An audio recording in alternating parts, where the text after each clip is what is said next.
this working. We gotta go. Hello, everybody. Everybody, welcome. Glad you're here. This thing's saying we're live, so thanks for being here. It's a Wednesday night. It's 8 p.m. Central Standard Time, and you're the coolest people on the face of this earth, which means you're here with us, which is pretty awesome. Thank you for being here. We have got a subject tonight that I just thought about in the last couple of days. I've been thinking about it. I've been thinking about it a lot, and that is what? You got it from my channel. I know you got this idea from my channel. Huh? Get it? Oh, because you're the small scape, and we're going to talk about tanks. Big tanks. Yep. So, and a big tank can be anything you want it to be. So I think no matter if you're talking about going from a 20 to a 55, or maybe you're going from a 10 gallon to a 20 long, a lot of these principles are still going to apply. So don't worry if you're like, you know what, I just don't know if this is really going to be something I'm going to get anything out of. You're not. No, I'm kidding. If you're going larger, all the things that we're going to talk about are still things to consider. I think for the most part, I'm kind of thinking like big tanks. I consider a big tank, at least in our realm. In my mind, I've always considered it to be like a 6-foot tank, like a 6-foot tank or larger, but it can be many things. Like for you, what would be a big tank for you if you were just your own by yourself is? I consider a tank to be large if it's over 20 gallons. I'm sorry. That's me. You do not have to apologize for your thoughts. Sorry, not sorry. I asked you the question. You answered. There's no need to feel like you have to apologize. We all have different ways of keeping fish. So before we get into the whole big tank thing, some videos that came out on Sunday, I talked about the Aquaclear 20. So I did a little review on there. And what's interesting is for those of you who've been watching the channel for a while, you know that there's a couple key features on hang-on back filters that I absolutely always say I must have. And that's true the vast majority of the time. But in this video, the Sunday video, I also explain why the Aquaclear 20 is missing one of those key features. And it's actually something that pretty much needed to be that way because of the way that you aquascaped your tank and its purpose. So if you haven't seen that, check it out. Today, what video did you do on the small scape? I continued the discussion on recession-proofing your aquarium hobby. Okay, so there was a part 2. Truth be told, I haven't gotten around to seeing the video yet. No, I was really busy with this thing called the job today. Okay. And basically went from the job to the gym. I had to get Eli something, and myself something to eat, came home, set up the live stream, and that's what we did. So I haven't seen the video yet. So if you've seen it, you've seen something I haven't seen yet. And since I haven't edited any of your videos in many, many, many moons, I don't get to see them until I see them. That's right. If that makes any sense. So there's that. Tomorrow, Thursday, back on Primetime Aquatics, we'll have the members only video. I want to show you some cool stuff in the fish room. And then Sunday, all I'm going to say is we're going to get some wisdom from Rob. I should call the video that, Wisdom from Rob. Rob at Flip Aquatics. We were there. So before we get into our subject today, last weekend we were at Flip Aquatics in Ohio. We drove out there for a day, and you did some things. If you follow us on Instagram, the Primetime Aquatics Instagram thingy, channel, whatever that is called, page, you saw Joanna was scaping a rather large aquarium. And how big is that aquarium? 300 gallons. A little larger than what I'm used to. Just a little bit. Yes. So, yes, that tank was quite a bit larger. It was kind of funny because Rob called and said, hey, would Joanna be interested in scaping a tank? I'm like, well, let me ask her. And she said, yeah. So we worked out the time, which was last weekend. And then I said, well, she's just kind of curious how big it's going to be. Yeah. And he's like, well, I was thinking she was going to do the 300. When I told you, you should have seen the look on her face. And then we get there, and I don't know if you've ever seen a 300 gallon tank have before. Never. Well, no, you were at Ohio Fish Rescue, but I don't know if that registers because they're all so many big tanks. Yeah. So I think you did a fantastic job.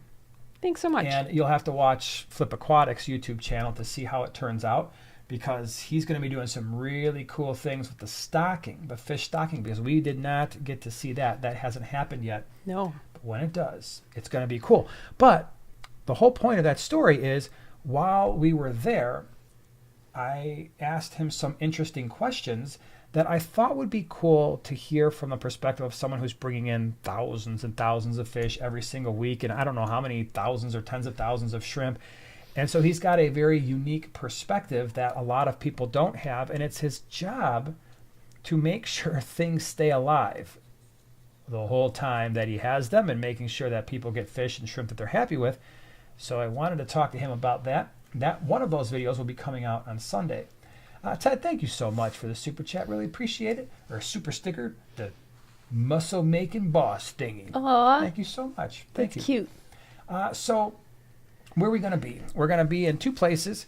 And Infinity Aquatics asked one question I want to address. So the 2 places we're going to be on the 19th, that's a Saturday, we're going to be at the Greenwater Swap. That is also the weekend of the OCA. And we're not going to be able to go to that because I wound up having a work commitment that is going to prevent me from getting there and reasonably spending any time there, because by the time we drive everywhere, by the time we would have gotten there, it would have been extraordinarily late on Friday. We would have had to have come back Sunday anyway. So it would have been just a day trip, and that would have been an awfully long 6.5-hour drive, very late at night on a Friday, and then again turning around early on a Sunday morning. So we're unfortunately not going to be at the OCA. I really want it to be because it's a lot of fun. And if you still get a chance to go, I highly recommend it. I mean, they've got the cichlid and catfish show there that they do. It's cool. The speakers they have are fantastic. I generally would prefer, like if I was just going there, I would just sit in the room where they're doing all the presentations because it's awesome. They've got a vendor room there. Everybody's selling fish out of the rooms on Friday night and Saturday and Sunday. And then they have on Sunday, is it Saturday or Sunday? I think it's Saturday afternoon. Pretty sure it's Saturday afternoon. They do a mini swap where there's a bunch of tables, and it's only open for like 2 hours maybe. Yeah, and then cool. Sunday they have a big auction. So there's a ton of stuff to do there if you get a chance to go. I really wish we were going to be able to make it. But we will be at the Greenwater Swap on the 19th. That's a Saturday.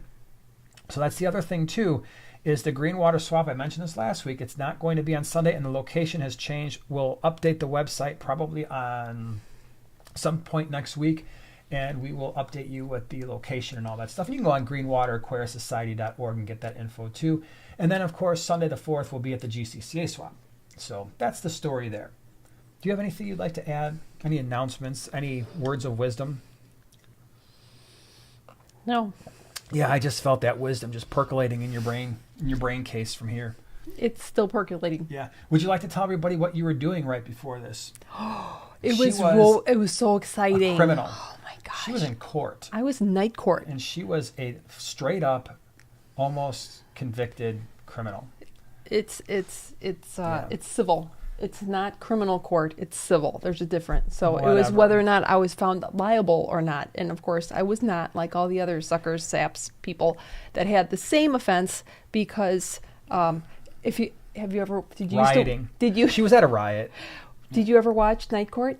I did watch Night Court. I love Night Court.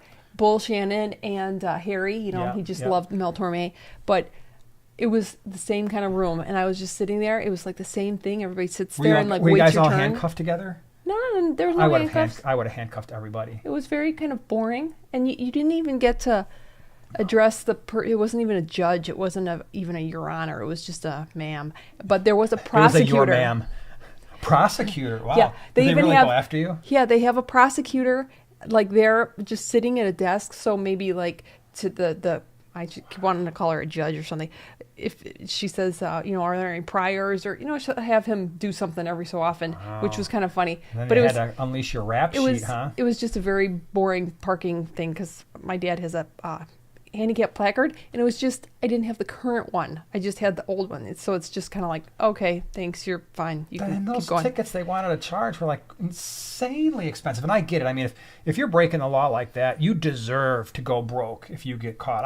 I'm all for that. It's just unfortunate that there were so many people there that just had the same problems. Like the tag number wasn't, or the date wasn't updated. Put in the wrong one, or forgot to take the other one out of the envelope, or got them confused or something. But there were some other funny cases, like a guy who got in trouble for trapping chipmunks in his yard. That went to the court? Yes, but it's not his first offense. He's gotten like in trouble like his neighbor somehow knows he's trapping them because they're like destroying his pavement, and the last time he disarmed his traps and just like put them in the flower bed, but they weren't set. There was no. Wait, were the chipmunks were they gone? Well, no, because afterward. Well, after he was told not to do it, he didn't. So but before that he did. I don't know. Little baby chipmunks. I don't know. Expired? I hope not. Oh, I hope not. Well, you're telling a sad story. I don't like this story anymore. But anyways, he was kind of funny because after she said, "No, I understand that your traps are no longer functioning. That's great because you shouldn't be trapping them." And he said, "Yeah, I know." And they weren't active, but then, so she's like, "All right, I find you not liable, but make sure you just pick them up. Just don't have them there."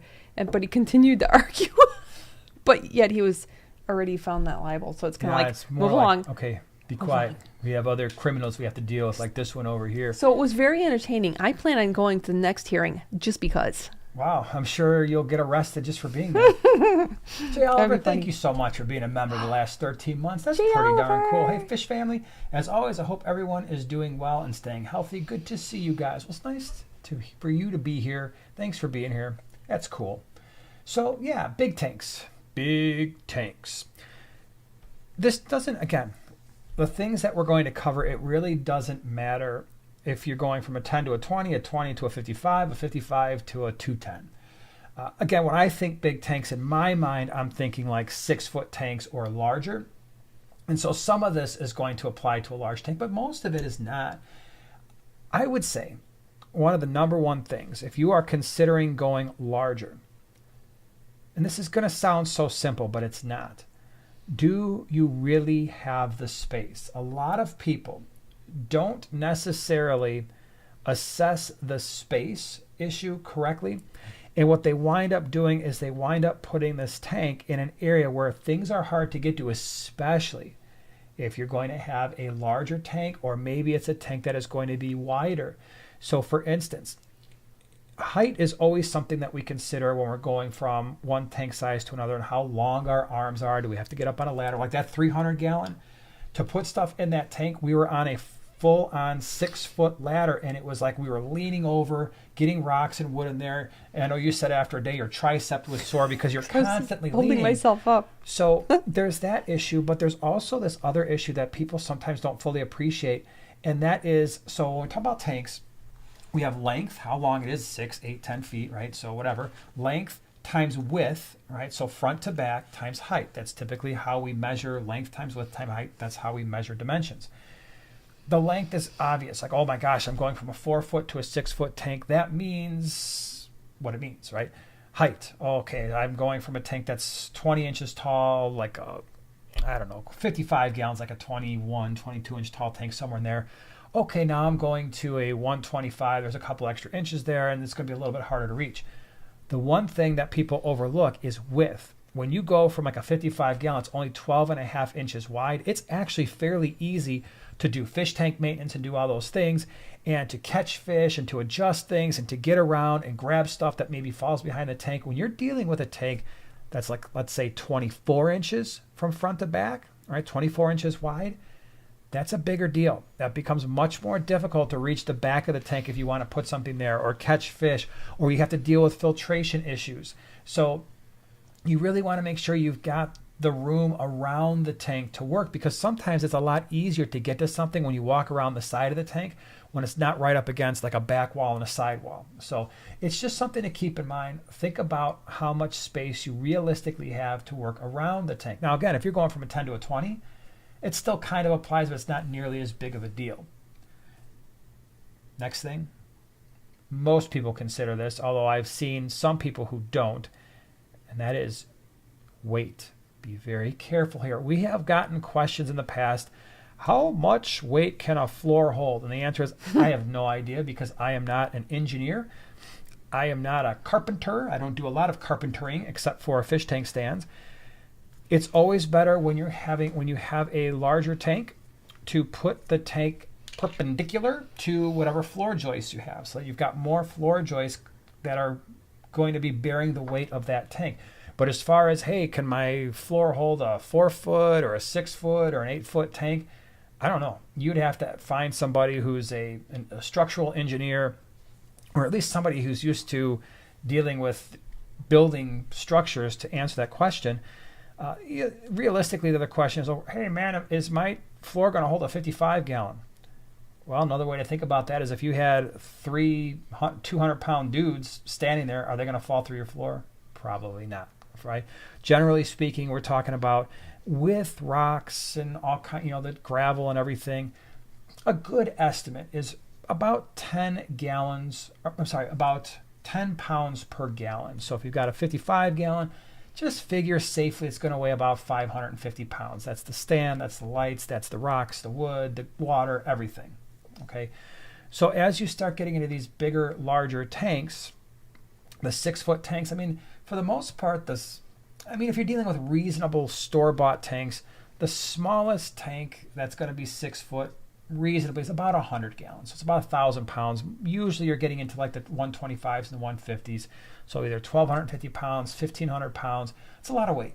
So just make sure that whatever floor is going to be holding that weight is capable of doing so. Obviously, if you've got a cement floor, not a whole lot to worry about there. That's why in our basement we've got all those fish tanks down there. Don't worry about it at all. The cement is down there, and that's just the way it is.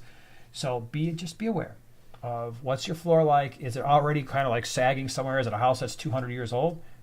Maybe that'd even be better than a newer house. But you just need to consider that. Would you like to add anything? Considerations? No, but I did discuss that in today's video. Did you now? I did. Weight? Yes. Well, that's good. So you should check out that video on the small scape that was released today.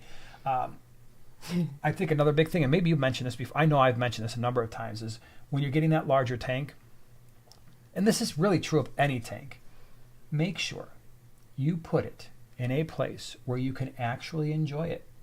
So sure, you get that 6-foot tank, you're like, all right, just to be safe, I'm going to put this bad boy in the basement. And you come to realize the only thing in your basement is things you really don't need anymore. And spiders. A workout machine you use once in a while.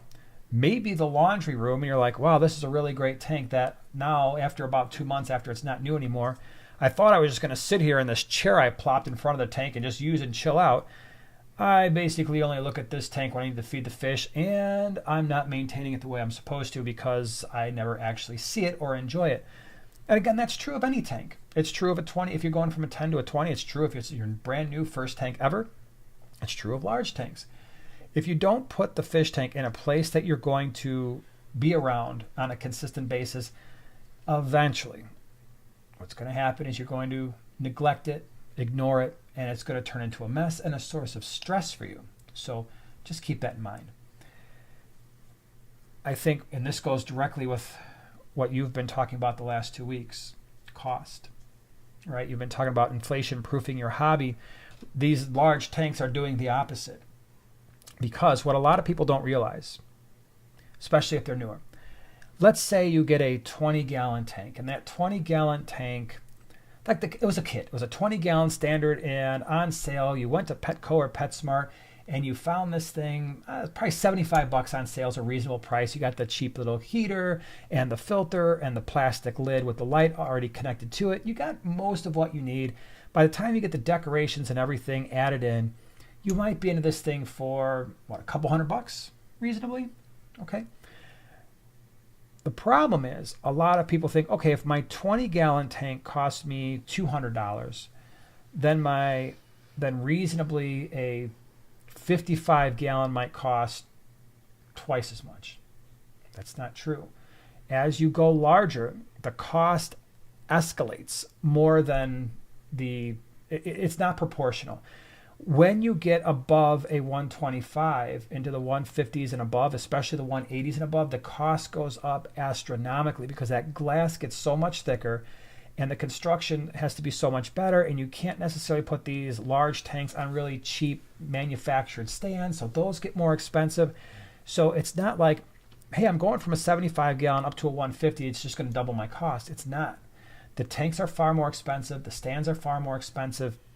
You are going to need much larger rocks and driftwood. And again, that's often not proportional either. Just finding the right pieces of driftwood, right? Like for the 300 gallon, you didn't use one piece of driftwood. Like at a 75 gallon, you might find one or two really nice pieces and be like, I'm done. How many pieces of driftwood did you use in that 300 gallon to make it look the way it's going to look when they see that video? 7, I believe. And they were fairly large, huge. Right? So 7 fairly large pieces of wood, and somewhere in the neighborhood of, and it really, when you see this tank, the one that she aquascaped, this 300 gallon, I think, so I rinsed and washed 2.5 55-pound bags of rocks. I think you probably used 110 pounds? Probably. Right? There wasn't a whole lot left. No. And when you see this video, you're like, where? He said they used two bags of 55-pound rocks, pretty close to it, and it doesn't look like much. So. And I could have used, if I was like a pro scaper that's used to dealing with huge tanks, I probably would have used way more. And if there would have been more like of these specific types, I could have used way more. Yeah. And it's not just the decorations. You might be tempted in larger tanks to buy larger fish. And again, some of these larger fish, these show fish that you want to buy, can cost significantly more, not just to purchase, but eventually to feed. So more fish, you've got larger fish. Larger fish are going to tend to eat more. So for instance, you might have, let's say, 4 1-inch rasboras, little skinny guys, right? I don't know. Brilliant green rasbora might get 1.5 inches, right? So you got 4 of those. They eat very little. If you have 1 4-inch cichlid, it's going to eat a heck of a lot more. And so the cost there goes up. Equipment costs go up quite a bit as well. So consider if you've got a 6-foot tank, well, you could very easily get away with one. Let's say you've got a planted tank. If you've got a 55 gallon or 75, you could definitely get away with one 3-foot Flue Ball 3.0. No doubt in my mind. You get a 6-foot tank, that's not going to work. Now you need 2 of them, so you've doubled that cost. You are going to need stronger filtration. And again, it's not necessarily proportional. So in a 6-foot tank, maybe you're running 3 hang-on back filters. Maybe you're busting out the FX6 because everybody tells you to do that. And so now the filtration is going to cost you more. It's going to cost you a lot more for water changes. So you have to consider that. A 50% water change on a 150-gallon tank is going to cost a lot more than doing these little 25 or 30% water changes on your 20-gallon planted tank. Electricity, because now you're dealing with twice as many lights. On a 6-foot tank, I'm definitely, unless I've got a sump, I'm definitely using 2 heaters. I'm definitely using at least 2 filters, possibly 3, and all the maintenance that goes with that. So you're going to need a lot more time. All right, it takes more time, in my opinion, to do fish tank maintenance correctly and to get back there, even with the equipment that you use, like a gravel vac. Guess what? That little gravel vac that you were using on your standard 20-gallon, it doesn't work on a larger 6-foot tank. It's probably not even going to work on a 55 because you got that little gravel vac and you're like, okay, I can barely reach the substrate on these taller tanks. So now you're getting the extra large gravel vac.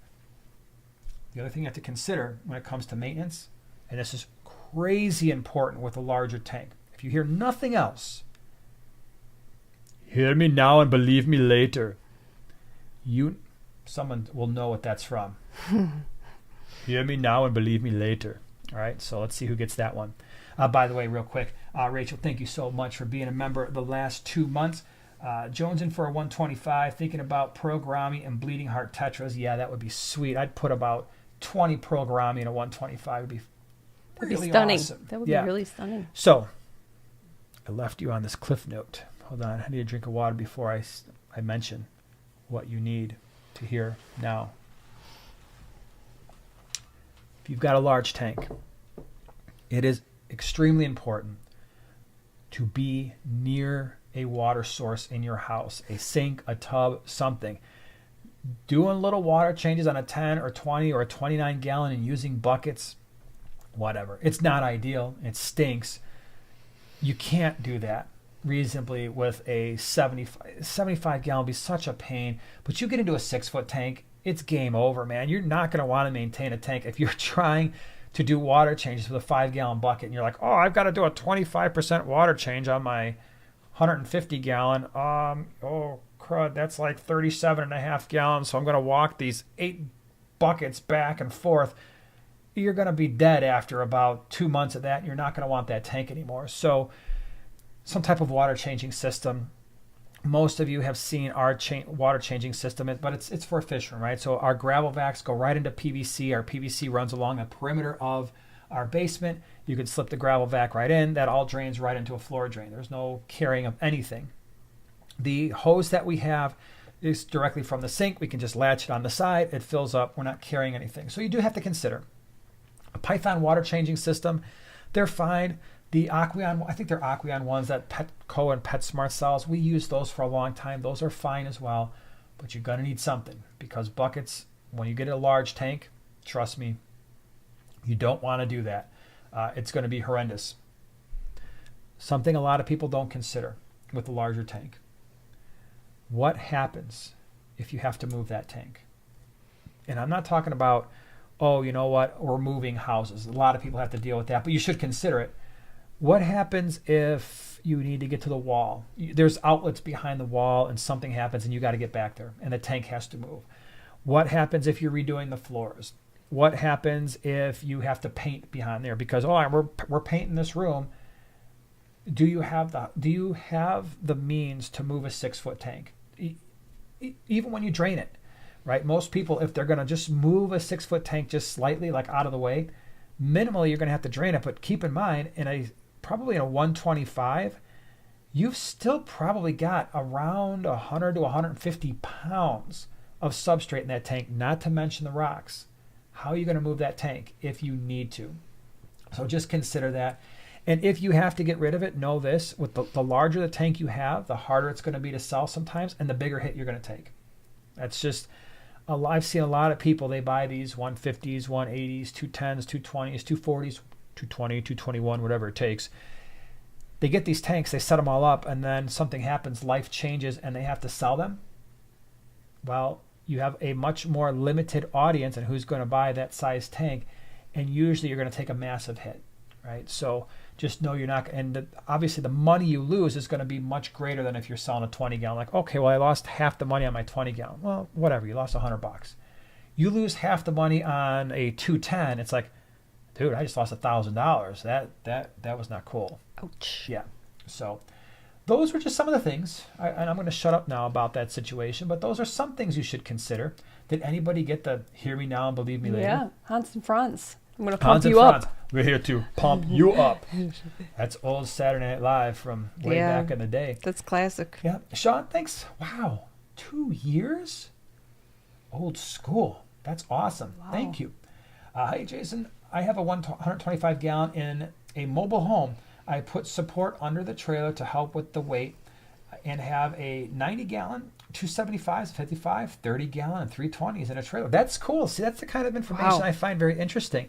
Yeah, I've heard of people doing that as long as you support what's going on underneath. What did you use? I'm just curious. Did you use cinder blocks to support that and just kind of fill it in with 2x4s or 4x2s or something like that? Or 4x2s or 2x4s. I meant 4x4s. Just curious what you use to support all that. But I know people who just use the cinder blocks and that works totally fine. So, yeah. All right, going to the other side of the spectrum. Sorry, 5 gallon tank. A Horsey Girls channel is asking about a good setup for a planted tank for a 5 gallon. Don't be afraid. It'll all be okay. Everybody starts. I think that's a general way that a lot of people start with a planted aquarium is like a 5 gallon, and everybody's afraid of planted aquariums. I was too. I would suggest the easiest thing to do is go to your local Petco, PetSmart. They almost always will have Anubias. Anubias will be your best friend. Then you don't have to worry so much about what kind of light. You don't need a very special light. You need an aquarium light because Anubias is so user-friendly. It doesn't require highlight. There are some plants. If you even look online at your Petco, PetSmart, just look, and if it says easy or beginner, it's going to be your friend. If it says intermediate or advanced, take a break, and I wouldn't recommend jumping right into that. But the Anubias, and you don't even have to plant it into the substrate. Basically, chuck it into your tank. You want to attach it, wedge it, like have it, you can super glue it, believe it or not. Yes, you can super glue it just like a succulent, and to a rock or driftwood. Or like I said, you just float it or wedge it between a couple pieces of rocks or driftwood. And if you want to plant something, go for crypts. Cryptocorini, they'll have a number of different options at your big box stores even, or online. And those you plant the roots in the substrate. But don't be alarmed. As soon as you do that, quite possibly the leaves will melt. They'll look like they're just disintegrating, and you'll think, I killed my plants. But trust me, you will like them. They'll grow new leaves because they're just adjusting to being underwater, and then you're gonna be really happy, and they're gonna be beautiful plants. I would recommend those 2 plants. Cool. Mm-hmm. MNC Aquatics says, try a 16-inch dovine in a 310. Yeah, that's awesome.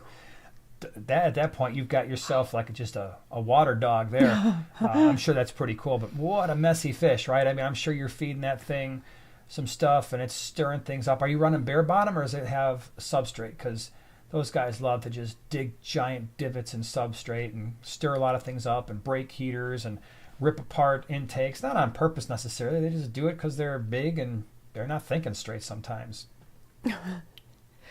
Alex is here. Hold on. Little Mountain Life, I'm budgeting $3,750 for a 125 acrylic discus display tank. That is going to be cool. And you know what? I'm glad you mentioned that, because I was talking about the weight and talking about moving tanks. One of the ways to reduce the weight and to make it a little bit easier to move, especially with really large tanks, is to go acrylic. So that's something you can consider. But like Little Mountain was talking about, that's going to come at a serious price. So a lot more expensive to do acrylic. We don't have acrylic, we just have glass, but that is going to be a cool tank. And acrylic can be a lot clearer too, especially if it's not all old and scratched up. And you can buff out the scratches easier too, right? Yep, absolutely. So yeah, hold on now. I'm scrolling on down. By the way, if you've got a question you want us to answer, if you do the @Primetime Aquatics, it highlights it in orange for us, makes it a little bit easier for us to see that there is a question there. Jeremy, thank you so much for hanging out with us and being a member the last 2 months. Hi, Jason. I just added a turquoise severum in my African cichlid tank. It's a 90-gallon. He is so cool. Thoughts. I love the channel and appreciate you. Well, thank you so much. Appreciate you being here. Keep an eye on it. Sometimes it depends. So you got a turquoise severum. I found the greens to be the most aggressive, the rest not nearly as much. So just keep an eye on it in the cichlid tank. Make sure it doesn't wind up getting bullied at all as they all grow up together. But I've done some weird mixes and I've seen that combination work. Sometimes it can just be a little bit, you just keep an eye on it. Just keep an eye and make sure your African cichlids don't wind up bullying that fish. Alice, what's up? Thanks for the super chat, man. Much love from Seattle, guys. Buy yourself a guppy or a gallon of milk with this. Thank you so much. I think I'm going to buy a guppy and a gallon of milk. Yeah. But we just won't put the guppy in the milk. There you go. That would be bad. Good job. That's advice. Mm-hmm. So, we're here to throw out the important advice. Don't put your guppies in milk. But thank you. Appreciate it. Fish fan 20. For a second, I thought it said 200-gallon long. Yeah, I'm like, yeah, he's changing it just for the thing. Thank you so much for the super chat. Daryl says, hi. What's the correct name for this rasbora? Red tail, black stripe, brilliant green. Are these different? Thanks for all you do. So if we're talking about the one I did the species profile on, the only name I've really seen it go by is the brilliant green rasbora. So that's the one I use. Some people just call it the brilliant rasbora or the green rasbora. The black stripe and red tail are a little bit less common. We also have downstairs, we have the red stripe rasbora, which is different. It's kind of like a brilliant green, only it's red. It gets large though. It gets like 2 1/4 inches. We've been bringing them to the swaps. People like them. Some people who keep discus have been buying those and keeping those together. So, but I call them brilliant green. That's just me. The pet stores around us, they almost universally, that's how they're labeled. So I've just kind of stuck with that over the years. I love that fish. It's one of my favorite rasbora because it gets fairly large at pretty close to 2 inches, and they school so tightly for us. So I like that. Grant and Shelby are here too. What's up, guys? Are you all doing your live stream after us? If you are, just pipe on in there. If you guys, I know that a lot of times they do their live streams on Wednesdays at 9:30 Central Standard Time. So if you're doing that, cool. and you're still wanting to do live stream type stuff, you can head over there afterwards if they're doing it. But just let everybody know. No, we don't do Wednesdays anymore. Whatever, dude. No. Never mind all that. Okay. You're stuck without them, I guess. Okay. All right, let me see here. Oh, Michelle said, I love those green barbs in that aquashella. Oh my gosh, so did everybody. I was in love. Wait, oops, I hit the wrong button. Oh geez. How many is a good number for schooling fish? For what schooling fish? I don't know if it's didn't specify. So maybe just generally speaking, are you asking, Michelle? Like what's like when you say a schooling, like a school of fish? How many are we talking, or is it specifically for the green barbs? So I don't know. We'll see.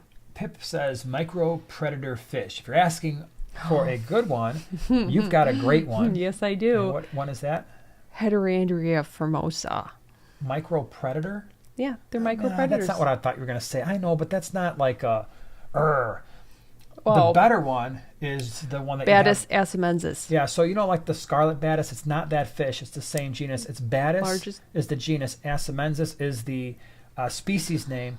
And it kind of looks like, it definitely looks predatory, and it's really cool. They will eat snails. They will eat bloodworms. It's just really cool. And the scarlet batis, too, is, for the most part, it would prefer to have some type of live foods. If you're looking for, like, a cichlid type fish, what is with me? Was it Nanochromis splendens? Oh, yeah. Yeah. No, not... Yeah. The splendens. That's cool. They like to eat snails and stuff, and they'll eat frozen bloodworms. The thing with the micropredators is I prefer any fish like that to be able to just go on to frozen foods, because I don't want to be feeding fish live fish. That's just not my role, not my goal, not my jam. Sean, thank you so much for the super chat. Jason, I just used part 4x4 post and part 4x... Oh, this is the what he did to reinforce. I used part 4x4 posts and part 4x4 concrete base. That's cool, to reinforce the floor on the mobile home, so you could have larger tanks. Nice. So Alex says that 500 is a good number for a school. A school is 12, though, actually, according to most ichthyologists. Yeah. 12. That's pretty awesome information. Nice little classroom size. Oink. Been a member for 14 months. That's pretty awesome. Have you ever had to separate a crebensis pair because of aggression, especially with other bottom-dwelling fish? I have a male and the female is on the way. Yes, yeah, that's not unique to crebensis. That could be any cichlid. That could be rams, crebensis. I mean, any of your smaller, less aggressive cichlids, absolutely. Sometimes you do have to separate them. Sometimes they can be hard on one another. Sometimes you'll have the females trying to chase the males away, and they don't want to have that happen because they've got their area.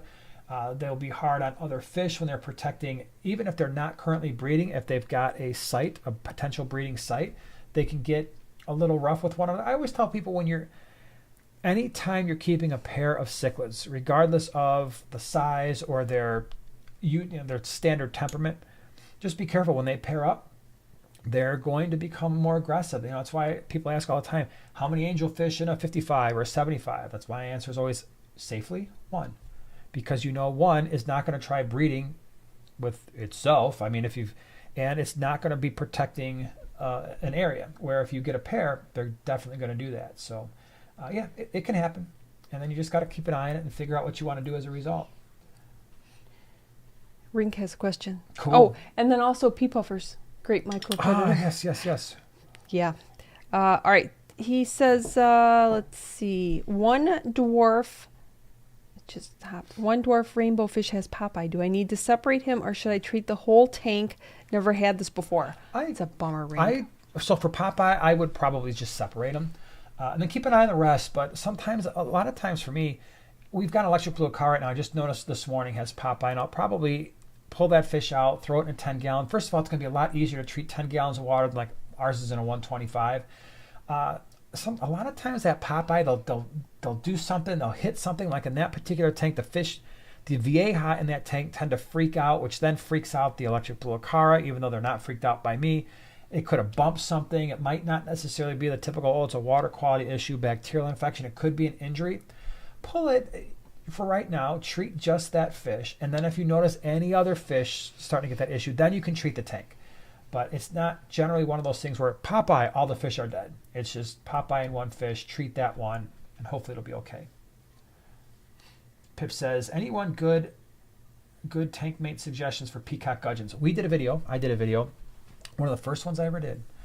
The video quality is subpar. The audio is questionable. The B-roll is interesting. However, the fish are cool, and we've bred thousands of them. And I go over the tank mates. Some people say they're aggressive. They just never were for us. I've kept them in 10 gallons and 20 gallons. I've kept probably 120 of them in a 20-gallon long. I've probably kept 200 in a 37-gallon. I've kept them with all different kinds of fish, and I just never saw them to be aggressive. So generally speaking, you just want fish that are going to be not crazy super active, on the smaller side, so around their size. And I suppose I wouldn't load up the bottom of the tank with a bunch of non-aggressive small inhabitants just because maybe they'd be aggressive towards them. But I'm thinking your smaller rasbora types, your smaller tetras are fine. They left my cory cats alone. I did that. I had bristlenose plecos in there and clown plecos at one point. So they're pretty adaptable. Check out that video. I think I give a pretty decent sized list of potential tank mates. Little Mountain, thank you so much for the super chat. Thoughts on my new 125-gallon discus display project?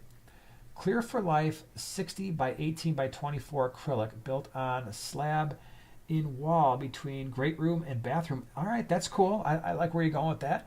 FX6 for 15 discus, rubber nose pleco, and a school of tetras. Drain is plumb and ready out to the garden. Pro tips. Wow, so you've got a great setup there. So I don't know if I have a ton of... I mean, you're doing the right things. You're going to make this maintenance really, really easy on yourself. The FX6 is going to give you more than enough filtration. I guess the one thing you'll have to just kind of watch with the FX6 is just make sure that the flow, because it's a 5-foot tank, or 5 foot, yeah, it's a 5-foot tank, not a 6-footer. So that FX6, just watch how, where you've got the return pointed, and just make sure the discus aren't made like, hey man, a little blowing around here, you're probably going to be fine. 18 inches wide, 24 inches tall. So yeah, that's going to be a pretty sweet tank for them. Let's see here. Built on a slab in the wall. Yep, I don't see any problems there. So the weight's not going to be an issue. It's going to be cool because it's going between a great room and the bathroom. So 15 discus in a 125.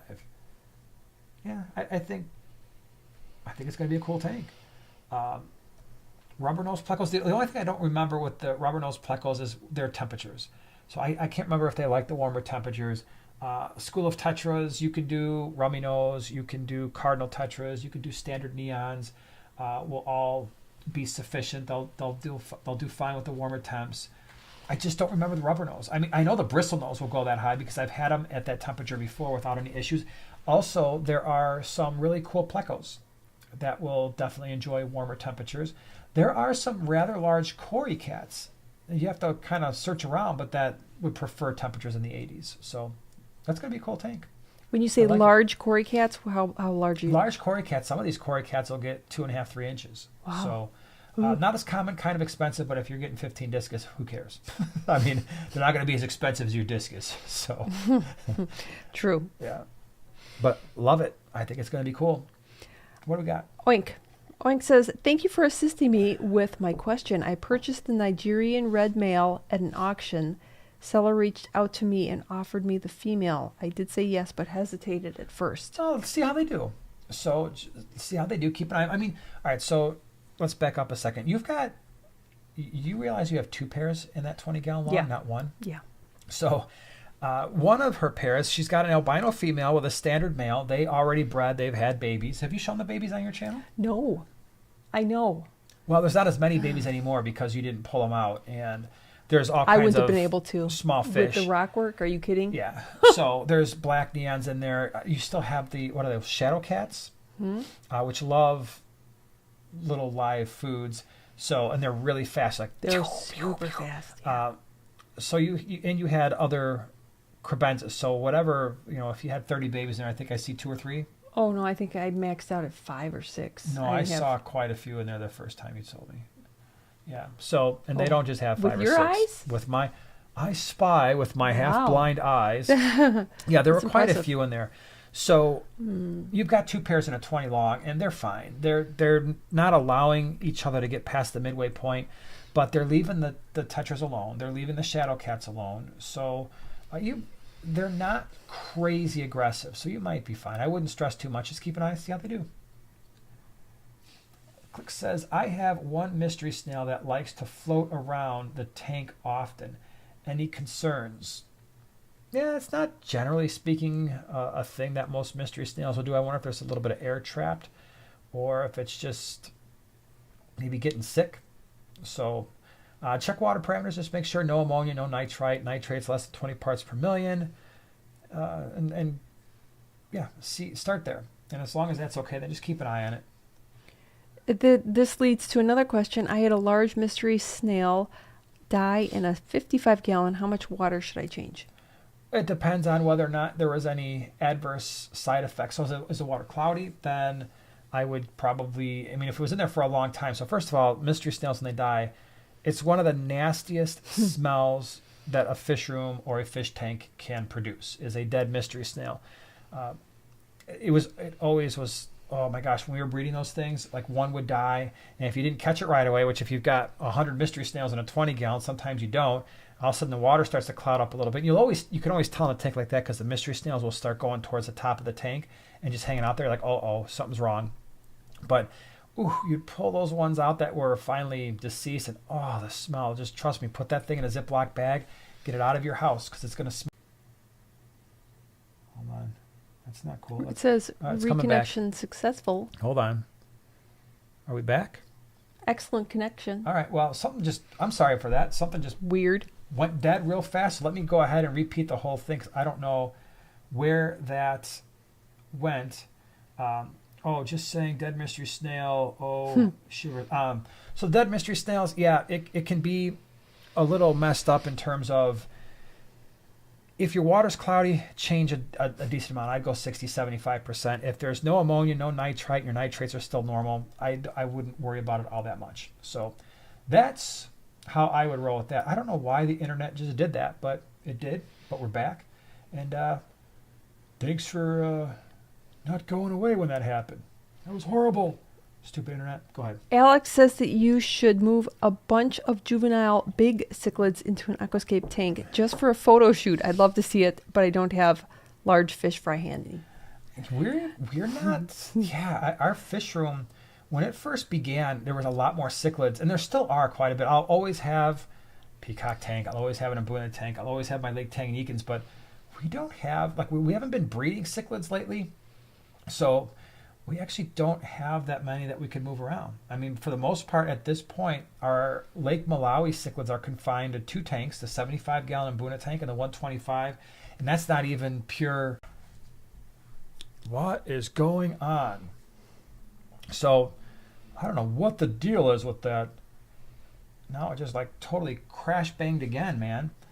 There we go. We're back. At least it's like a quick thing where it's just drops and then comes right back again. So I suppose that's good. We don't have a lot of cichlids anymore. So we're going to have to probably fix that situation at some point, I suppose. All right. What other questions do we have? Snowball says, what are the least aggressive Mbuna? So in my personal experience, yellow labs, rusty cichlids, Pseudotropheus psilocy. Those are the 3 go-tos when I tell people if you're going to keep Mbuna, those are safe ones. Pseudotropheus acei are also pretty non-aggressive, except they get large, and so that's why I usually don't add them to my list, because that's an Mbuna that can get 6 or 7 inches, the males can, and so usually you want for them to look halfway like they're in the right place and you're going to overstock. I had them in a 75-gallon, it was fine, but even a 125 would be a better option for those. So, yeah. Let's see here. Michelle, thank you so much for being a member the last half a year. Hi. Got some platinum parrots. First cichlids. Love. Now I want a new cichlid tank. Biggest personality. They'll thrive in a new 20 long planted ideas. Platinum parrots. I can't picture. Well, can you just look it up? Because if they're like the regular parrots, like I know, that's what I'm picturing. Blood parrots, only platinum, those things are going to get big. It's like a platinum rice fish combined with a parrot. So if they are, and we're just looking it up, because I know that they're doing different color morphs now of the parrot cichlids. I actually saw them at a couple of the facilities I go to. I did see those. Size-wise, Wow. check that out real fast. I'm pretty sure those get as large as the standards, which are going to be like 6 inches, but they're going to be very bowling ball-like, which means... This can't be right. It says size is about 1 to 2 inches or Wait, so. what? That's what. Hold on a second. That's what happens when you ask Google. Well, maybe it's something else know. that they've made, but this thing looks like a regular... It does. And there's no way, because this thing... No, it would have to be smaller than a ram. Hold on a second here. I'm going to just look this up real fast because I don't... About 1 to 2 inches. Is that for reals? Then that would make them miniatures. It would. All right, somebody pipe in. Who's had these things? How big are they? That's correct. They stay 2 inches or less. What? Really? Oh my What is this thing? gosh. I saw them. It really is a rice fish hybridized. combined with a... I saw Parrotfish. these at a place, and I was like, oh, those are interesting, but I just assumed that they were small and they were going to get larger. I don't have a ton of info. Well, see, now here's one. Platinum parrot cichlid, lifespan 8 years, max size 10 inches. So, there seems to be some conflicting reports, and the picture that I'm seeing in one of these definitely looks like a larger parrot type thing. So, look, the short answer is I have no idea how big these are. I'm surprised that it said 2 inches. If it was anything like a regular parrot, it would be much larger. So, sorry for wasting your time while I'm looking at something. But if it is 2 inches, then yeah, 20 gallons probably going to be cool. But Z's World says they are convict hybrids, which means, yeah, they would get pretty large. But Aquatics looks like a dwarf parrotfish. I've never had them. Hold on. Alex says they're convict parrot hybrids like the polar ones. All right, yeah, I've seen the polar ones. They stay much smaller and are sterile. Okay, so cool. That's going to be awesome. You'll have to update us on how they're doing. But the parrot cichlids are, the blood parrots, personality-wise, they're goofy. They're funny. Remember what ours was? What was his name was? Do you remember? Was it Happy? Yeah. Yeah, you named it, right? It was one I of the first fish did. you ever named. Oh my gosh, one of the first fish I Yeah. ever lost. I sad. remember Oh my that. gosh, it was so sad. Cool, though. I like it. Lakeisha says, pretty sure it's a rather new strain. My local fish store has some he's trying to breed out. Well, Alex says they're sterile, so Oh, you might have a bit of a problem with that. It could be like one of those things like the electric blue Jack Dempsey, where you have to have the electric blue gene, but the electric blues themselves don't breed. So it could be something like that. Also known as the Snow White miniature. Well, that's cool. See, we learned something. We learned something today. At least I did. so wait, Snowball and Strike the Budgie says, I work at a pet store and they got the jelly beans that are like green and pink and blue. They fade, but it's crazy. Yeah, the jelly beans are something different because they're just injecting those fish with dye. So yeah, that one's a little different. Lakeisha says definitely might be a problem if they are sterile. Yeah, I think so. A Horsey Girl channel says, is sand okay for live plants, or do I need any fertilizers?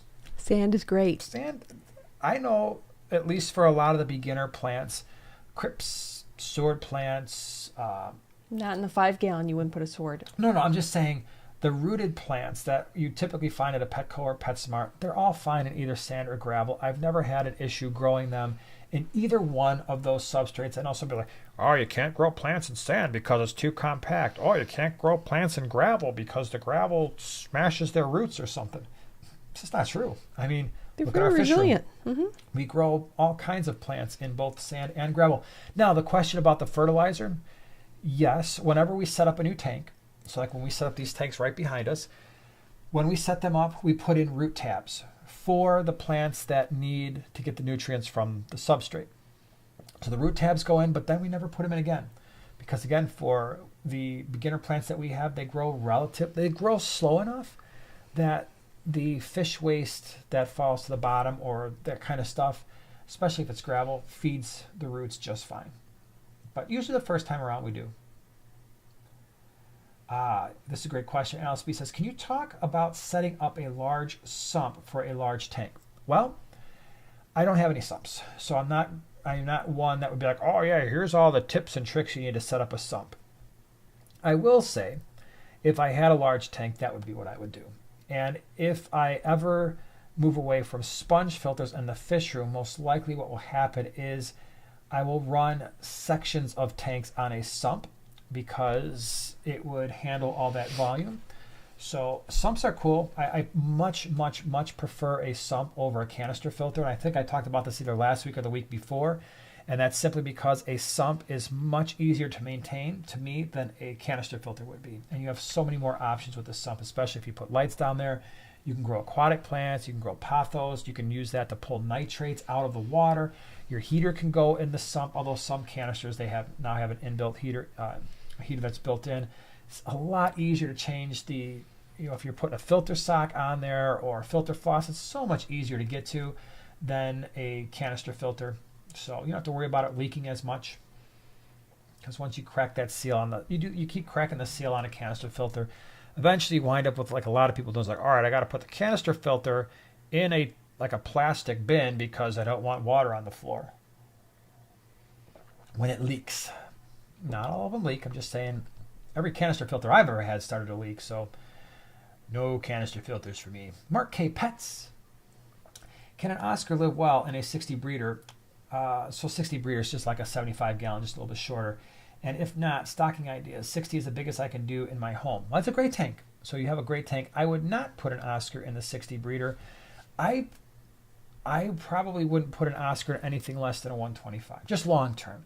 I know when you look on the internet, it says, Oscars can get to be about 12 inches or so. I have seen Oscars probably closer to 14 or 15 inches, very tall, very big, very fat, very active, huge bioload, massive eaters. So when they get that big, even like a 125 starts to look like, those things are pretty big for a 125.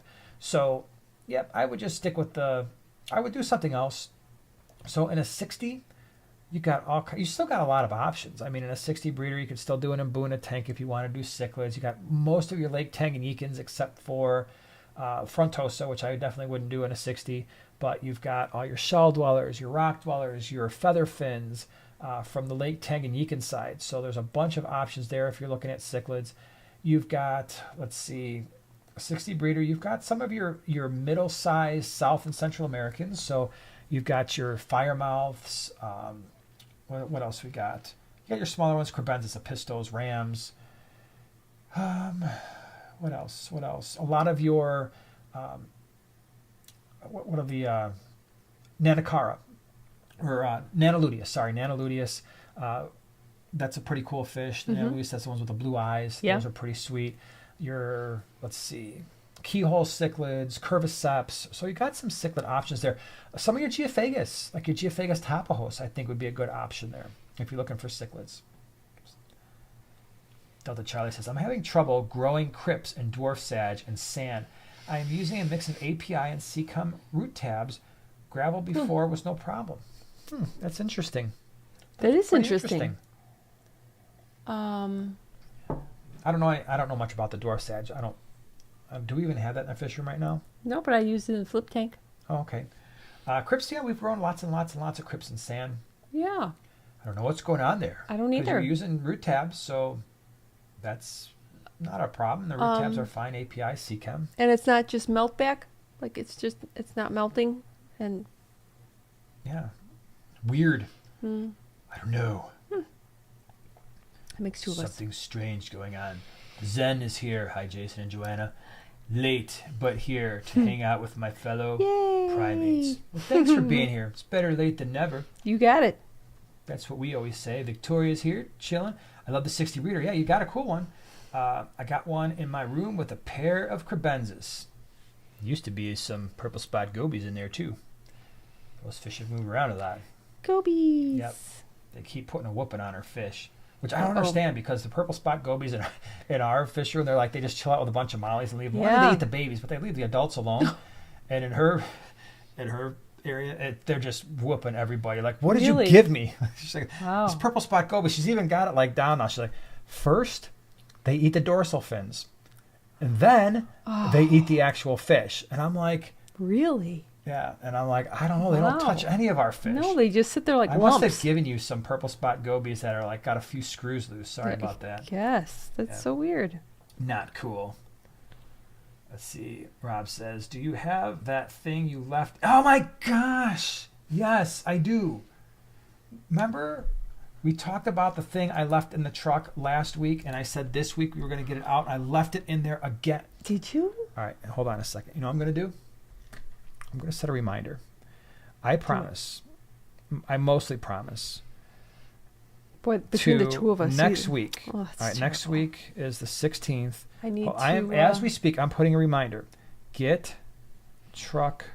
offline. Live stream stuff. We'll come back online. Oh, there we go. All right, so hold on. You didn't miss anything when it instantly crashed for a second there. I'm going to put an alert 30 minutes before, and I'm going to set it for 7 p.m. And next week, I'm going to bring it. It's going to get brung. Yeah, and then I'll doubly make sure by clearing out a cubby, and you'll be like, why is this cubby empty? Yeah, and you're going to say, put the thing here. I promise. It's so cool, too. And... I need to show it to you, and I totally forgot. I'm glad you reminded us. Thank you for doing that. Please continue to do so. Thank you for reminding me of my forgetfulness. Two old people trying to remember something. Ooh, here's one. Ray says, are you familiar with the green fire tetra? I have some, and wow, better than neon tetras. Yeah, we just saw a bunch. That was this weekend, right? I was just about ready to say, yeah, I want me some of those, and then you said something about better than... neon tetras, but we'll just didn't say green neons. He just said neons. We'll just let that one fly. Yeah. Yeah. So I will bring the thing next week because I think a lot of you are gonna be like, "Wow, that's really cool." Alex is gonna love it, dude. You got to be here next week because you especially will appreciate this. Yeah, it's gonna be sweet. Kevin wants to know if we're in Wisconsin. No, she just talks like she's from Wisconsin or something, or I don't know what she talks like. She's got the Illinois. The accent that everybody's like, what is with your accent? And it's mostly just she grew up closer to Chicago, and she's got the dat dares and this and that. Yes. Yeah, she definitely is like, hey, I'm gonna run over to the Jewels. I'm gonna get some food. Then I'm gonna go in the front room, sit on the couch, and watch the Bears and drink. Schlitz, I don't know. Pop or soda? Oh, pop. No, pop. I say them both, but I think wasn't it Lisa that was laughing at us? Yeah, because in our area, it's always pop. Like soda to me is just a weird word. I would never say that. And so it's especially fun when we drive down to like Aquashella in Orlando or Dallas, and they're like, what do you want to drink? I'm like, what pop do you have? And they're like, what are you, an idiot? I'm like, yeah, probably, but that doesn't change the question. Can you answer it now, please? Thank you. Yeah. Lynn says Rockford accent. I didn't realize that Rockfordians had an accent. Oh. I just made it up. People from Rockford are Rockfordians. That would be cool. I would almost want to live in Rockford if I was called a Rockfordian. That would be fun.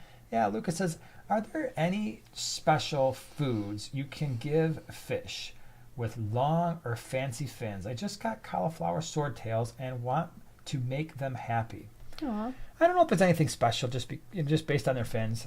Just feed them high quality foods. So you want to feed them foods with less fillers. That's why we do all the Northfin stuff that we do. It's Northfin Cichlid, Northfin Community. There's good foods out there. You just want to make sure that their ingredients list really starts with some type of like fish meal or some like actual nutrients as opposed to yeast, corn, whatever else kind of stuff they're putting in as their first ingredients. It was like, yeah, I'm a fish, man. I sure do love to eat wheat. That's what I normally eat in nature, is a lot of wheat and corn.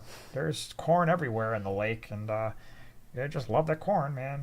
It's feeling good in my belly. No problems at all. I'm feeling a little woozy here. So, yeah. Sure. What do you got? Well, Alex says, what kind of Coke y'all want? So maybe that's another term. Instead of pop or soda, everything is like a Coke. Like what kind of Coke? Yeah. Well, I'll have a 7-Up. That's right. Is that what y'all do over on the other side of the country? On the West Coast. Kevin, you did a video on Aquatic Clarity, Jeff Michaels' fish room. Awesome guy. His fish are amazing too. Yeah, that place was really cool. I'd love to get back there. I don't know if he's still I don't even know if he's still doing his thing. Is this a recent thing that you purchased from him? Because I would love to get back there. He had some really great fish when we went there. First of all, it was the first time I had ever seen the oh my gosh, what was that fish? The striped one with the black. Ivanacara Adoqueta.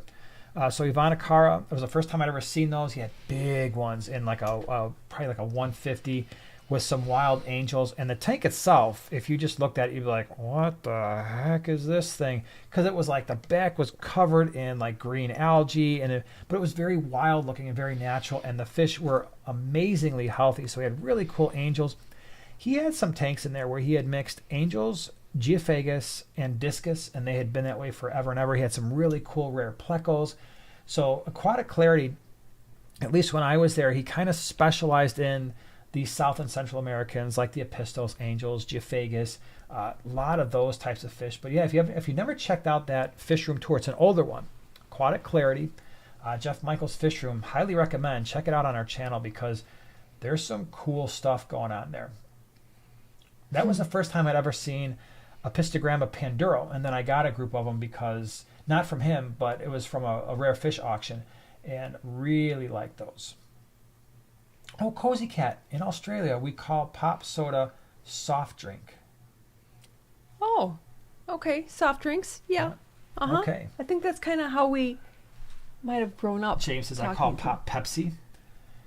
So if you start drinking Coke, all of a sudden you can't drink Pepsi anymore because it's not sweet enough. You know what I mean? No. At least that's what I think. No, opposite.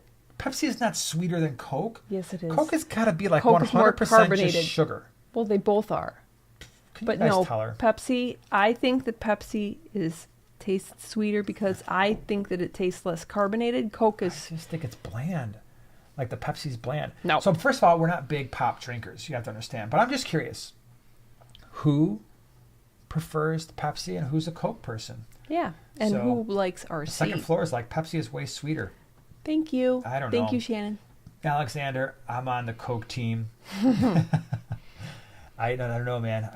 If I had I'm a to Coke choose, drinker. I would prefer. I do Coke, and I prefer 7-Up over Sprite, Yes, and for I sure. prefer Dr Pepper over all of them. So You do. yeah, This is true. I'm actually a Dr Pepper guy, and what I like is, I don't drink a lot of pop, but if I do, if I have to go like diet, it would be Diet Dr Pepper because they're the closest match. Like you drink a Diet Coke or a Diet Pepsi after drinking the regular thing, you're like, the heck is this? Cream soda. Tyler's in for the cream soda. That's an unusual one. I love cream All right. soda. Remember when we were first dating, you would get me cream soda every so often? Oh, wait, we got some Dr. Pepper. Alex, Bruce, I love it. Sweet. Mountain Dew. We got a Mountain Dew. Okay. Yeah, my older son, Luke, he's Mountain Dew, like, and he just does all the crazy flavors too. Oh my gosh, these days all the companies are now throwing out crazy flavors. Yeah, and it's... Can you imagine the factories? So I don't know how many of you do this, where you guys will come back, and I think it's just so I won't drink their stuff. They'll, like Luke and this one over here, Joanna, they'll mix different like drinks together. Like here's a half a Sprite, quarter Coke, and 3/4 cream soda. And I'm like, this is terrible. It's not for the weak. Yeah. Nope.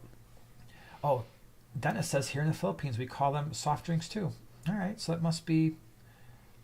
Nice. ABC says soda in Scotland is called fizzy juice. Oh my gosh, really? That's another reason to go to Man. Scotland. Seriously, if they called it fizzy juice? juice, I'd probably just be like, it'd be out of control.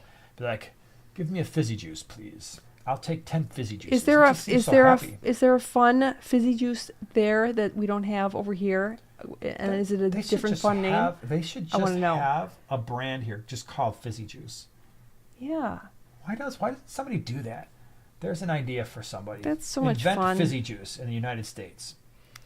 Oh, that's nice. You're here first. Well, do we have any ginger ale fans in the house? Because I love ginger ale. How can anyone love that? Like if you had a choice, if you're going to get a sugar, first of all, does ginger ale have a bunch of sugar in it like everything else? Yeah. If you're going to get a sugar high, a beautiful color. So if I want caffeine, I'm going to go Coca-Cola. If I don't, I'm going ginger ale. And then if I'm not sure, I do half and half. Does anybody remember, and I promise we're going to get right back to fish after this one thought.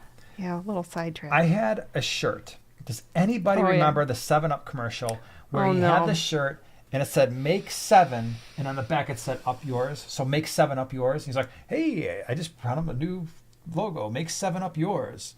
I had that shirt. I used to wear it on my motorcycle. I don't think people liked it. I think I donated it very soon after. Whoops. Yeah, I matured in my ways. Seagrams. All right, let me see here. Oh, orange creamsicle. Yummy. I'm looking for questions. Earn Brew?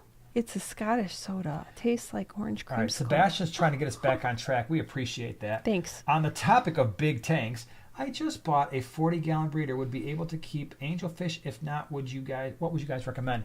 I've had angelfish in a 40. In fact, I've got an angelfish in a 40 right now.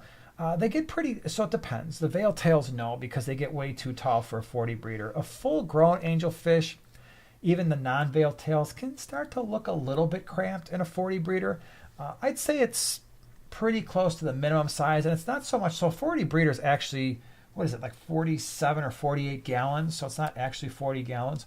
The height, though, is because it's a breeder, it's a little bit short. So sometimes the angelfish will look a little cramped in a 40 breeder. But you've got a ton of options. A 40 breeder is a great size tank. If you're looking for that centerpiece fish to go with like your schooling fish and stuff, a lot of the fish we've mentioned tonight already, like your pistogramma, depending on your water parameters, if it's softer water like a German blue ram, especially if you like higher temps, Bolivian rams, curviceps, keyhole cichlids.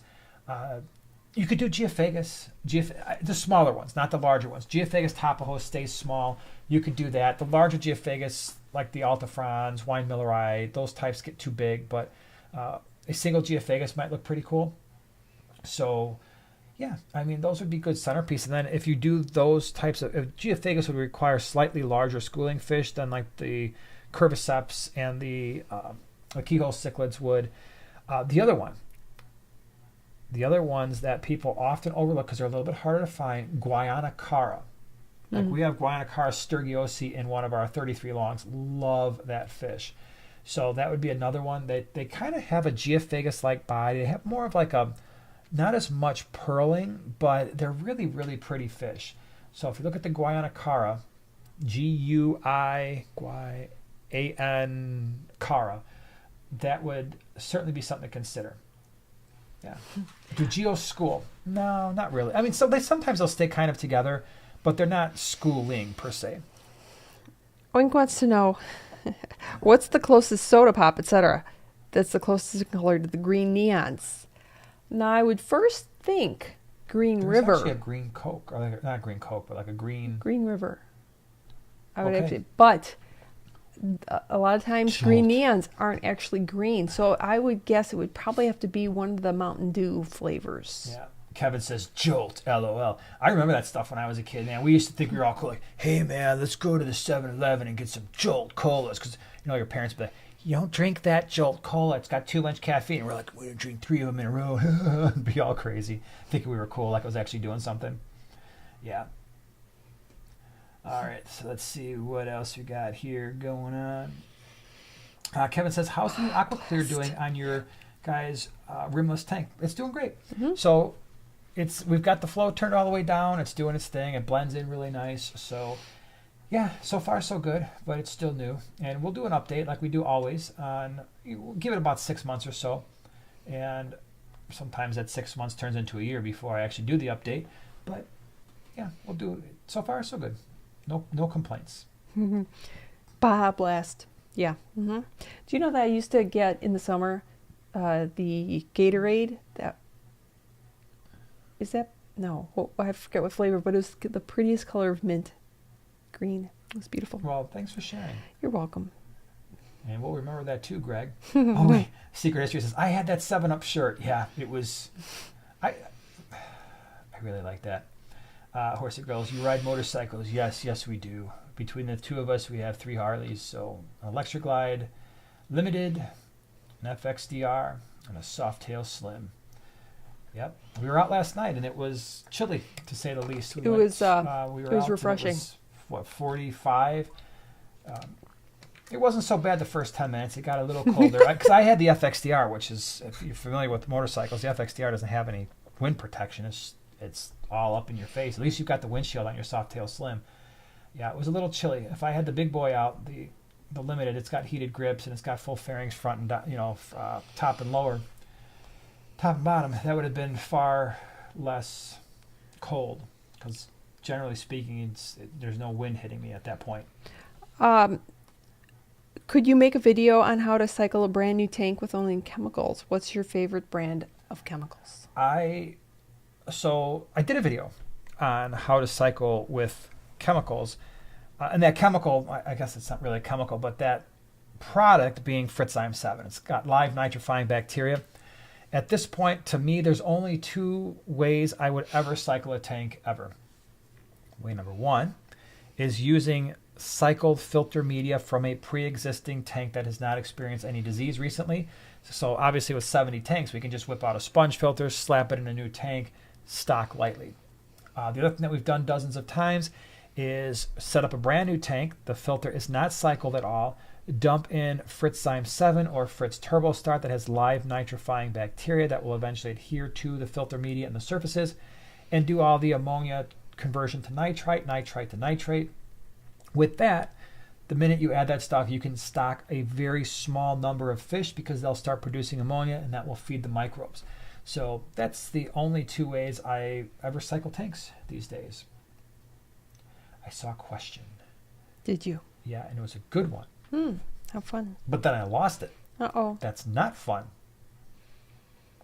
Snowball says, could you make a video on how to cycle a... Never mind, that wasn't the question I was reading before. That was the question you just read to me. You see how... Here's the one. Brad said, my fish store recommended some salt, just in general, not for disease. What do you think? At one point, I did add a little bit of salt to some tanks. You just have to be careful for a couple reasons. Aquatic plants, generally speaking, would prefer not to have salt in the tank. There are fish that would prefer not to have a whole lot of salt, like your cory cats, a lot of your loaches. Some of your rams, your pistos are like, salt's not so great. So you just have to be a little bit careful. Some of your tetras maybe don't like a ton of salt. So you have to be aware of the types of fish you're keeping. Salt tends to be better if you've got African cichlids. They don't mind it at all. I don't add it. I know a lot of people do it for osmoregulation to increase the slime coat. I just haven't found it to be necessary. I think if you properly quarantine fish, so when we bring fish in, we have quarantine tanks set aside. They're in that tank for 4 weeks, making sure there's no disease. And if they make it through that 4-week process, there's no evidence of disease, no external, internal parasites. In the new tank they go. I just don't use it. I suppose some of the tanks get some salt because when we're hatching live baby brine shrimp, I just suck that live baby brine with a big turkey baster and I just squirt it right in the tank. And there's some tanks are getting some salt because of that, but yeah, I don't directly add it. Now, if fish are sick, I will definitely, especially for ick, I will sometimes use or always use salt for that, depending on the type of fish. Will dictate how much. Horsey Girl, I love that you ride motorcycles. I'm not a Harley fan though, LOL. Kawasaki, hey, listen. My first bike was a Yamaha FCR 600. My next bike was a Yamaha FCR 1000 that was lowered, 8-inch arm, Vance & Hines race pipe, big old 50-tooth sprocket in the back, went down 2 in the front, ran the quarter mile in low 10s. Put a lot of thousands of miles on a quarter mile at a time, if you get my meaning. So yeah, and if I were going to get a bike that I actually wanted to, like, hey man, Harleys are slow. Yeah, because even my FXDR is not the fastest thing in the world. I had my eye. One of the places by us had a Ducati Panigale V4, and they had 2 of them. Now they're gone. Kind of broke my heart the other night when I walked by them. Like, hey, Rand, where's the Ducati? Oh, we sold it. We sold the last one. Dang it! Not that I was going to buy it right away. Look, she's giving me a look like, no. But no, I have a fun question here. And hold on, and then we're going to go to your question. What? If I could find a bike, like the ultimate bike, I'd want to go early 90s GSXR 1100 oil cooled. It would be awesome. All right, What would I get? What's my like weird bike? Would you want bike? like an alternate? alternate? You want the Triumph or whatever, Royal Enfield or Triumph? Royal Enfield. Yeah, sweet little cafe racer. Yeah. Anyways, whatever, man. Grom. I've seen those things. Those are hilarious. Whatever. Groms are so cool. This is from Renee. I got my first fish yesterday. Nice. Yay! Congratulations. A betta in a cycled 5-gallon. How often should I test water parameters now that he's in there to make sure there's no ammonia or nitrite spikes? I tend to test water so at first, maybe the first week, like every day. And then after that, if everything's all cool, then I'm testing it maybe every couple days. Now keep in mind your ammonia and nitrite spikes, if they're going to happen. I said fully cycled tank, right? So technically if it's fully cycled, that means no ammonia, no nitrite. You have some type of nitrates that are registering on your test kit. If that's the case, then test it just to make sure that you don't have a bioload issue the first week. And then if all right, it seems to be doing okay, maybe every other day. And once I get beyond like the probably 3-4 weeks, I more or less stop testing. I don't test our tanks now. At this point, I don't test our tanks unless there's a problem. Like, oh my gosh, I just lost 2 fish in this tank. Or, hey, you know what? They're just not acting quite right. They're at the top. They're breathing more rapidly than I think they should be. Something's up. And it's very rare that happens. But, yeah, I'm not someone who's like in there testing constantly because what am I going to learn? Now, if I test periodically, I'm like, wow, the nitrates are a little bit higher than I'd like. That might give me some information that I might need to go back and do larger water changes or more frequently. But, yeah, for the most part, no. No, it says 125cc buddy scooter. That was actually what I learned on. When I was in high school, I learned how to ride a 2-wheeled vehicle on a Honda Elite 80cc. It was fun. It was a fun little scooter. I think it topped out around 55 miles an hour. Nanners, let's see. Oop, where'd it go? Are the threadfin heckelii a geophagus species? I find sources saying yes and others saying no. That's a great question. They're broken out. They're not geophagus. They're not in the geophagus genus. They used to be a long time ago. They used to be called, in fact, maybe one of the really old videos I did might have actually said geophagus heckelii, but they're actually they're in their own genus, Aquatics. So Aquatics heckelii, and they're similar. Obviously very similar to geophagus in terms of their overall shape. They're similar in their behaviors, but they are their own genus. So updated classifications, most of them, unless they've changed it again, is Aquatics as far as I know. Oink has a 250cc. Sweet. That's cool. That's awesome. Tony says, that do you sounds know fun. any success stories of people keeping one discus in a community tank? Not necessarily recommended unless you've got the community is filled with fish that can handle the temps that the discus would prefer, which would be minimally, you're looking at like 82, 83, somewhere in there. So they also prefer softer water, lower pH. So if you're just going to like chuck it in like, hey, I've just got a bunch of random fish, and you throw the discus in there at 78 degrees and your pH is 7.5, upper 7s, it might not, especially the temperature, it might not like that so much, and they can get stressed out a little bit if there's a lot of activity. Let's see. What are we doing here? Looking for the question I saw. Hold on. Where's the thing? Vibe says 3 discus in a community tank. Again, if the issue is going to be the temperatures, because a lot of fish would not like long term those higher temperatures that the discus really prefer. Oh, we got some riders up in here. That's pretty cool. 73 Honda, love that. Amisa says 79 Twin Star 185. That's pretty cool. If I could pick a bike, the other one that I would pick would be a 1936 Harley Knucklehead. That would be my ultimate. Vibes wants to know 3 discus in a community tank. You already got that one. There were a number. Okay, but see, you did good. Yeah, that one I did. You nailed it. You're like, oh wait a minute. My brain cut up instantly. Love it. I'm with it here. I love it. Okay, Sandra, I have a pair of cribs in a 10-gallon tank that have produced fry. The female has started chasing the male away from the fry. Is there anything I need to do? Yeah, get the male out of there, because she's gonna probably continue to do that. Yeah, that's basically her. I mean, usually they will both have some role in protecting, but in that small of a tank, she just might not. Sometimes what will happen is the female will stay closer with the cribenzis to the actual fry, and the male will kind of scout the perimeter. And usually in a 20-gallon or larger, there's enough space there where the female's like, all right, you're doing your thing. Just don't come too close to me right now while I'm doing mine. In a 10-gallon, there just might not be enough space. That's the only situation. So you might have to just get the male out of there. Do you know why specifically that floating plants do not like a lot of flow? I don't. I just know that they die. I don't know the biological reason why. I've never looked into it. Probably Alex said he used to ride a 54 Indian Chief. That's crazy. Oh, sweet. Yeah. Got married and promised to stop riding. Boom. Got hit by lightning anyway. That's right. Moral of the story. Keep riding. Yeah, I like that philosophy. Wow. Yeah. Yeah. But, listen, I did the same thing. When we got married, well, she's basically wearing my Yamaha FCR 1000 because I sold that to buy her a ring. And then after we got married, I actually got a Sportster. I grew up on a Sportster.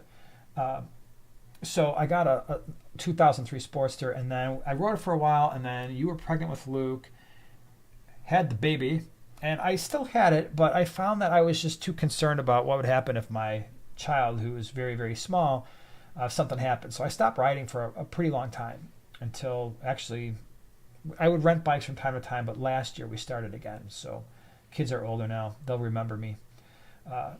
So yeah. All right, everybody.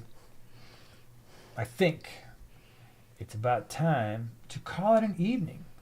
So yeah, I think we're going to all go night-night. How does that sound? We'll all Everybody go it's night-night. time for everybody to go night-night. So yes, thank you. Thanks for being here, hanging out. We had a lot of good questions. Yeah. A lot of cool things came in. Thank you for that. Thank you for all the super chats and stickers, and thanks to the moderators for holding down the fort and being here. Next week, we're going to be here. And next week, I will bring, I have a reminder on my phone. I'm going to bring the special box and show you what is in the special box because I think it's cool. So It's super cool. Andy says, I'll see you at the swap. Yep, we'll be there Saturday the 19th. So thanks again. Thanks for being here. We will see you next week. Have a great rest of the week. Bye-bye, everybody. See ya.